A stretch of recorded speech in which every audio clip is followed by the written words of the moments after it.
करीब 12 लाख नग जो टैबलेट्स हैं वो रिकवर हुई है, जिनकी जो कि अवैध मार्केट में कीमत 1 करोड़ 60 लाख के करीब है। जानकारी आ रही है कि डार्क वेब का ये लोग इस्तेमाल करते हैं। डार्क वेब में देखिए, नशीली दवाओं का कारोबार इस देश में करना बहुत आसान हो चला है और बहुत सारे मॉड्यूल्स हैं जो इस तरह से देश में ऑपरेट हो रहे हैं। ये जो आप मेरे पीछे नज़ारा देख पा रहे हैं, ये पूरी दवाइयाँ नकली और बिना प्रिस्क्राइब्ड की जाने वाली दवाइयाँ, जिनके लॉट को पकड़ा हुआ है राजस्थान से दुर्ग पुलिस ने पकड़ के ये मॉड्यूल ध्वस्त किया है। इसमें एक आदमी की गिरफ्तारी भी हुई है। पूरा मामला क्या है, मेरे साथ में आकांक्षा पांडे मैडम है पुलिस से, बताएंगे मैम क्या हुआ पूरा मामला। ये पूरा मामला मोहन नगर थाने का है, जहाँ पे 22 दिसंबर को आकांक्षा खंडेलवाल की गिरफ्तारी हुई थी। उन्होंने 8 बॉक्सेस अल्प्राजोलम के, जिसमें टोटल 4800 दवाइयाँ थी, टैबलेट्स थी, वो बिक्री कर रही थी और उस संबंध में उनकी हमने गिरफ्तारी की थी। उन्हीं से पता चला जब आगे पूछताछ हुई तो कि उनके जो भाई हैं वैभव खंडेलवाल, वो डार्क वेब के माध्यम से उन्हें जानकारी मिली कि इंडिया मार्ट, जो कि एक ऑनलाइन प्लेटफॉर्म है, B2B प्लेटफॉर्म है, वहाँ पे नशीली दवाइयाँ ऑनलाइन खरीदी जा सकती हैं। इस संदर्भ में वैभव की मुलाकात राजस्थान स्थित बायोलैब रेमेडीज़ कंपनी के ओनर अंकुश पालीवाल से हुई, जहाँ पे उन्होंने बात की और फिर इन्होंने फर्जी तरीके से उनसे इतनी सारी दवाइयाँ खरीदी। ये जो अंकुश पालीवाल बता रहे हैं मैम, किस तरह का प्रोफाइल है इसका? जैसे आप लोग जब रेड किए, इनको पकड़े और ये सब जो लॉट बरामद हुआ, तो उसमें ये प्रोफाइल किस तरह की निकली? जैसे आप डार्क वेब की एक साइट पे ये बिजनेस कर रहे थे ऐसा बता रहे हैं, क्या प्रोफाइल रही है इसकी? प्रोफाइल देखा जाए तो एक नॉर्मल सा ही गोडाउन था। गोडाउन के अंदर और कोई दवाइयाँ नहीं थी, केवल यही दवाइयाँ थी। तो बेसिकली ये नारकोटिक्स ड्रग्स में ही डील कर रहे थे और एक बिल्कुल मीडियम सा ही प्रोफाइल था, कोई ज़्यादा शो ऑफ जैसा तो कुछ नज़र नहीं आया। बूंदी राजस्थान में है इनकी दुकान, बायोलैब रेमेडीज़ के नाम से, जो कि है वहाँ पे स्थित। दवाइयों की मैन्युफैक्चरिंग का कोई डाटा या कोई उसके साथ जुड़ा हुआ कोई चैन है क्या? कहाँ से बनती हैं दवाइयाँ, कहाँ से इन तक पहुँचती हैं जो ये साफ पकड़ा है? इन सभी के संबंध में हमने बहुत सारे दस्तावेज जब्त किए हैं। अभी लगभग 5000 पेपर्स हमने सीज किया है। उनका अभी डीप एनालिसिस करना बाकी है। जब हम उसे एनालाइज करेंगे फिर हमें आगे की जानकारी प्राप्त होगी। ट्रांजैक्शंस में आप लोगों ने कुछ डाटा रिकवर किया होगा कि इन्होंने अब तक देश में कहाँ कहाँ माल सप्लाई किया है और बैंक में हो सकता है इनको पेमेंट इन्होंने लिया हो, तो ये ट्रांजैक्शंस, बैंक ट्रांजैक्शंस वगैरह अगर आप लोग इसके डाटा वगैरह लिए हैं तो कहाँ कहाँ इनका नेटवर्क और नेक्सस था जहाँ ये सप्लाई दे रहे थे?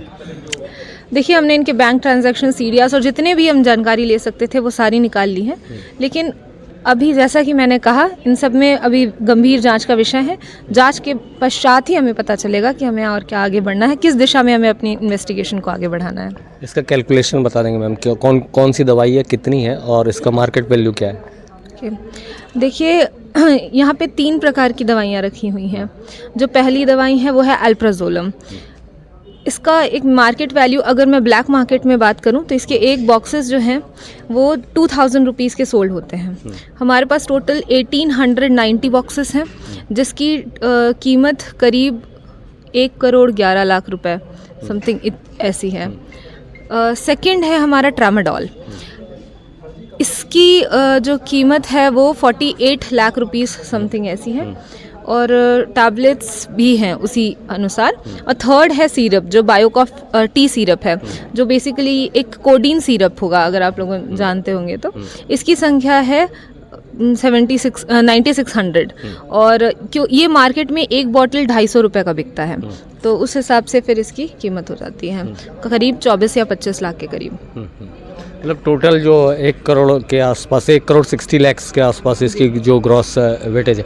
इंटरनेशनली ये ऑपरेट कर रहे थे, ऐसा कुछ भी बातें आई हैं कि ब्लैक जो डार्क साइड है उसके ज़रिए, डार्क इंटरनेट के ज़रिए ये इंटरनेशनली भी ऑपरेट कर रहे थे, ऐसा कुछ बताया गया? हाँ, इनका इंटरनेशनल कनेक्शन भी सामने आया है, जो कि अगेन वो एक जांच का विषय है। उस पर भी हमें अभी आगे अपना इन्वेस्टिगेशन को रूट ऑन करना है और उसके बाद हम आपको कुछ बता पाएंगे इस विषय में। बहुत शुक्रिया मैम बातचीत के लिए। तो ये आप देखिए पीछे लॉट देख पा रहे हैं और ये दवाइयाँ, ऐसा कहा जा सकता है कि नशीली दवाइयाँ, नकली नहीं है, नशीली दवाइयाँ हैं। और नशीली दवाइयों के कारोबार की रिपोर्ट आप अक्सर देखते होंगे कि किस तरह से जो छोटे छोटे बच्चे हैं और जो युवा वर्ग है किस तरह से नशे के आगोश में जा रहा है, दवाओं का किस तरह से बेजा इस्तेमाल हो रहा है। मतलब एक प्रकार से ये कहना चाहिए कि जो डॉक्टर प्रिस्क्राइब नहीं, आप प्रिस्क्रिप्शन के बिना उस दवाई को मेडिकल स्टोर से नहीं ले सकते, ये वो दवाइयाँ हैं। अब इनमें कुछ कफ सिरप है, कुछ एंटी डिप्रेशन वाली दवाइयाँ भी हैं, लेकिन जो नशे का इस्तेमाल करते हैं वो इन दवाओं का ज़्यादा सेवन करते हैं। इसमें प्रॉफिट भी है, और जैसा कि मैम ने बताया और जो जानकारी आ रही है कि डार्क वेब का ये लोग इस्तेमाल करते हैं। डार्क वेब में ऐसा होता है कि डार्क वेब में आप किसी भी इलीगल प्रोसेस को बहुत आसानी से ऑपरेट कर सकते हैं और उसकी ट्रैकिंग बहुत मुश्किल होती है। आप कहाँ बातचीत कर रहे हैं, किन से ट्रांजेक्शंस कर रहे हैं, तो आप बहुत आसानी से ये जो अपराधी हैं इन सारी जो नेट सर्विसेज हैं उनके इस्तेमाल के ज़रिए अपने माल को खपाना या माल की डिलीवरी पहुंचाना या पेमेंट हासिल करना, इस तरह की सारी ऑपरेंडी ये कर सकते हैं। इस मॉड्यूल को ध्वस्त करना बहुत बड़ी बात है, और जैसे राजस्थान के कोटा इलाके से इस व्यक्ति की गिरफ्तारी, और इस गिरफ्तारी के बाद में इतने बड़े लॉट का पकड़ाया जाना, इसके आगे भी हो सकता है चैनलिंग और तार जुड़ेंगे इस नेटवर्क के, हो सकता है दुर्ग पुलिस उसमें काम भी कर रही हो। आगे कोई अपडेट रहती है हम आपको ज़रूर पहुंचाएंगे। फिलहाल के लिए इतना ही। आप नेशन फर्स्ट एबी के देख रहे हैं, मेरा नाम शशिकांत तिवारी। आप हमें यूट्यूब पे देख रहे हैं तो सब्सक्राइब कर लीजिए। वीडियो के नीचे आपकी कोई कमेंट बॉक्स में राय या जानकारी होगी ज़रूर रखिएगा। फेसबुक पे आप हमें देख रहे हैं तो चैनल को फॉलो कर लीजिए और कमेंट में अपने विचार ज़रूर रखिएगा। बहुत बहुत धन्यवाद।